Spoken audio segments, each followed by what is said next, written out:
Good morning students. Welcome back to your science class. Today we are going to revise chapter 8. We are going to revise chapter 8. I hope all of you are prepared with chapter 7 and there is no doubt in that chapter. Still, if you have any, you may call me up and get your doubts cleared. So in the chapter 8, that is materials and solutions, we learn 3 different terms which are solute, solvent and solution. We learn 3 different terms.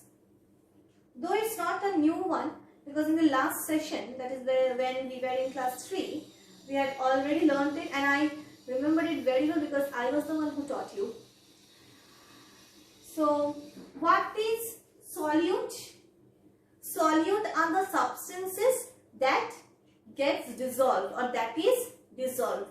Solute are the substances that is dissolved. What is solvent? In which is it dissolved? It is dissolved in solvent.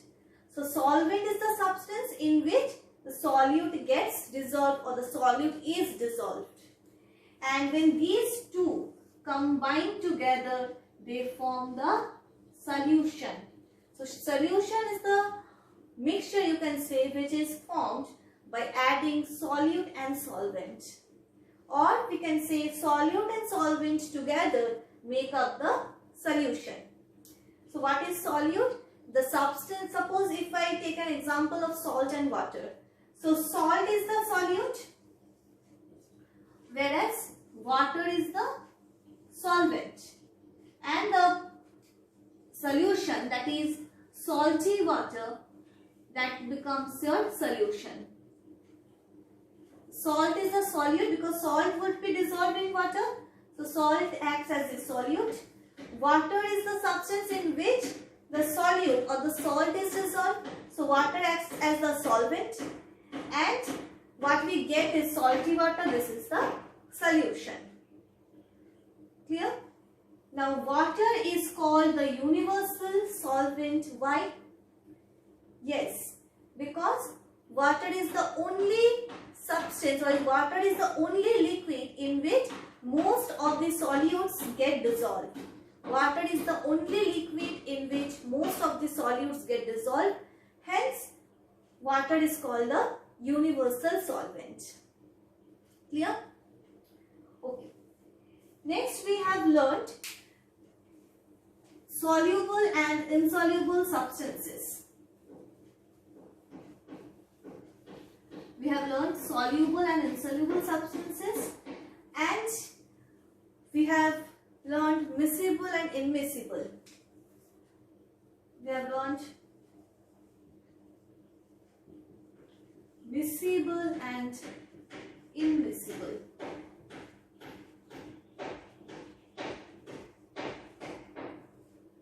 Before this, what are soluble?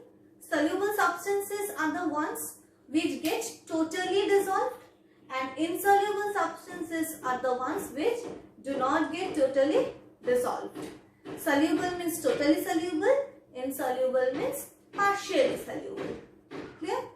Like salt, sugar, these are soluble, they get totally dissolved. Whereas sand, mud, chalk, these are insoluble, they do not get totally dissolved in water. So what is the link with this miscible and immiscible? Yes, miscible liquids are the liquids, soluble liquids. Basically, these are the soluble liquids. How can we say that these are the soluble liquids? Because the liquids in which, or the liquids that get mixed into each other, that gets mixed, are called the miscible liquids. That is, these are soluble. Whereas immiscible are the insoluble liquids. That is, the liquids that do not get dissolved into each other. This you you can say as insoluble liquids.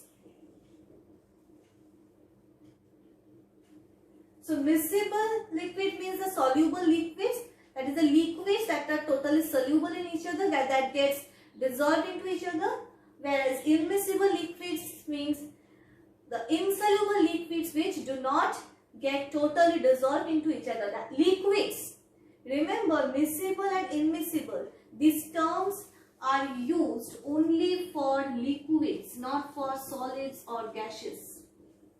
These two terms are used for liquids. Okay, like water and milk. I had already shown it to you in the activity video that if you try to mix or if you add milk and water together, you won't be able to differentiate out which is your milk and which is your water. Whereas if you add oil and water together, you can easily differentiate out since oil floats being lighter. You have already seen in the activity video? Yes. So these were the terms related to soluble and insoluble substances. Clear up to this much? The next portion that we had were the methods of separation. The last portion from this chapter we had is methods of separation.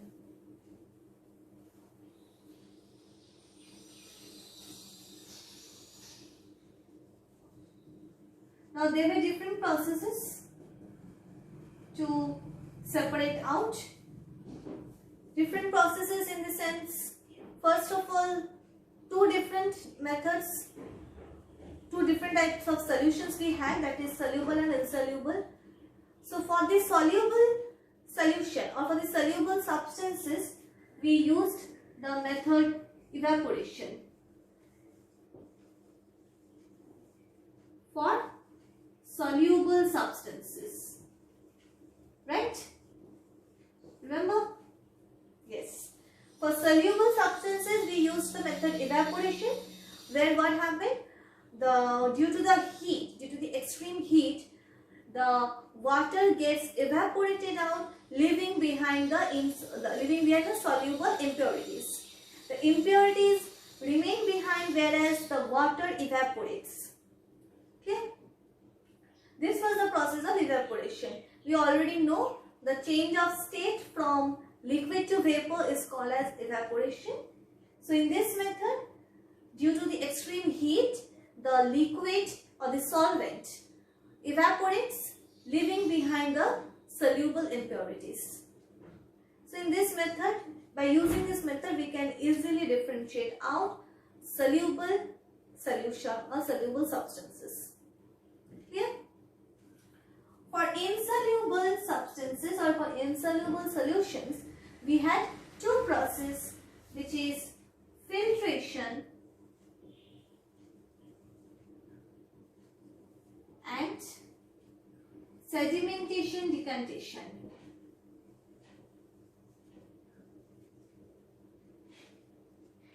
Sedimentation and decantation. Right? So what happens in the process of filtration? In the process of filtration, we need a filter paper which is placed on a container, and the insoluble impurities, the solution containing insoluble impurities, is poured onto the filter paper. Now the filter paper has many holes in it. Different holes are present on the filter paper. You can say it is a pores, very small minute pores, which allows only the liquid to pass through it, and the soluble impurities or the soluble substances that gets left behind in the filter paper itself. The liquid passes through the filter paper, but the soluble impurities or the soluble substances that remain or that are left behind on the filter paper, and the liquid passes into a new fresh container. So in this way we can separate out the insoluble substances. Remember, these processes are for insoluble substances. this was the process of filtration, where use of a filter paper is must and mandatory. Understood? Next comes the process sedimentation and decantation. What happens in this process? The insoluble substances or the insoluble solution or the insoluble liquid is left undisturbed. Already in the activity video I had shown this. Is left undisturbed without any disturbances. It is kept aside for a time being, and then you can see the insoluble impurities being heavier, they get settled down at the bottom of the container. Up to this much is the process of sedimentation, where the impurities settle down. But then pour the clear liquid flows down. Now pouring down this clear liquid into a fresh container, into another fresh container, this process is the decantation. So two processes goes together, that is sedimentation and decantation. Where the insoluble impurities settle down is the sedimentation, when it is left untouched, and pouring down the clear liquid into another container, another fresh container, without disturbing the insoluble impurities, the process is decantation. Clear? So sedimentation you can perform if you want only sedimentation, but decantation is not possible without sedimentation. In order to perform decantation, you need sedimentation to be done. So this was the process sedimentation and decantation, and it was a small recap of this whole chapter, materials and solutions. I hope the chapter is clear to all. You have received the question answers, you have received your assignment work, you are doing it well. Apart from this, watch the video, revision video, go through it. If you still have any doubt, you can get it clear. But still I would like to just give a strong concept about the solute, solvent and solution. I had still seen in many copies making the mistake.